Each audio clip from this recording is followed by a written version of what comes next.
Hi అండి. FX30 camera కొత్త కొన్నోళ్ళైతే ఇటువంటి ప్రాబ్లం అయితే మొదటగా చూస్తారు. అదేంటంటే movie recording starts with movie shoot button still image shoot is not అని ఈ విధంగా అయితే ఎర్రర్ చూపిస్తుంది. ఇప్పుడు డిస్ప్లేలో వస్తుంది కదా, ఆ విధంగా అయితే ఎర్రర్ అయితే చూపిస్తూ ఉంటుంది.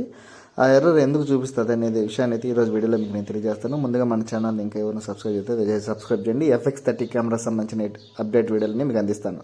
చూడండి, నేను షట్టర్ బటన్ ప్రెస్ చేస్తున్నాను, కానీ ఇక్కడ మాత్రం ఫోటో అయితే రాలేదు, వీడియో అయితే రికార్డింగ్ కాలేదు వీడియో మోడ్లో. ఎందుకు ఈ ప్రాబ్లం ఎందుకు వస్తుందనేది అయితే నేను ఇప్పుడు చెప్తాను. చూడండి,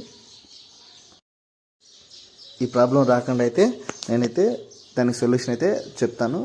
దయచేసి అందరూ చూడండి. ఈ వీడియో మీకు నచ్చినట్లయితే లైక్ చేయండి ఖచ్చితంగా. చూడండి, మొదటగా మనమైతే మెనూ బటన్ అయితే ప్రెస్ చేయాల్సి ఉంటుంది. చూడండి, నేను ఈ చూపించే ఈ వేల్ కింద ఉండే బటన్ మెనూ బటన్. ఈ బటన్ అయితే మనం ప్రెస్ చేస్తానే ఈ విధంగా అయితే చూపిస్తుంది మనకు ఆప్షన్స్. దాంట్లో కిందికి వస్తానే చూడండి, ఇలా లాస్ట్ అయితే సెటప్ బటన్ అండి. ఇది లాస్ట్. ఇది సెటప్ ఆప్షను. ఈ సెటప్ ఆప్షన్లోకి అయితే లోపలికి పోవాల్సి ఉంటుంది. లోపలికి పోతానే ఫస్ట్ వచ్చేసి ఏరియా అని ఉంటుంది, సెకండ్ది వచ్చేసి రీసెట్ అని ఉంటుంది, థర్డ్ వచ్చేసి ఆపరేషన్ కస్టమైజ్ అని ఉంటుంది, నాలుగోది వచ్చేసి డైల్ కస్టమైజ్ అని ఉంటుంది, ఐదోది వచ్చేసి టచ్ ఆపరేషన్ అని ఉంటుంది. కానీ మనము మూడోదైనా ఆపరేషన్ కస్టమైజ్ అంటే మూడో ఆప్షన్ ఉంది కదా, ఆపరేషన్ కస్టమైజ్ అనేది ఆ మూడో ఆప్షన్లోకి అయితే మనం పోవాల్సి ఉంటుంది. చూడండి, కింద సెటప్ బటన్లోకి వెళ్ళేసి కింద మూడో ఆప్షన్ ఆపరేషన్ కస్టమైజ్ అని ఉంది కదా, దాని లోపలికి అయితే వెళ్ళేసి లెఫ్ట్ బటన్ నొక్కినామంటే దాని లోపలికి వెళ్ళిపోతాము.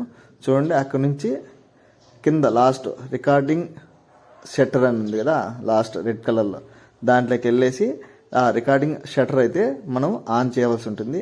ఇలా ఆన్ చేస్తేనే మనకు ఈ ప్రాబ్లం అయితే పోతుంది. చూడండి, నేను ఇప్పుడు రికార్డింగ్ చేస్తాను, చెక్ చేస్తాను ఒకసారి. ఇప్పుడు షట్టర్ బటన్ క్లిక్ చేస్తానైతే వీడియో అయితే రికార్డింగ్ అవుతుంది. చూడండి, డిస్ప్లే పైన రికార్డింగ్ అని పడింది.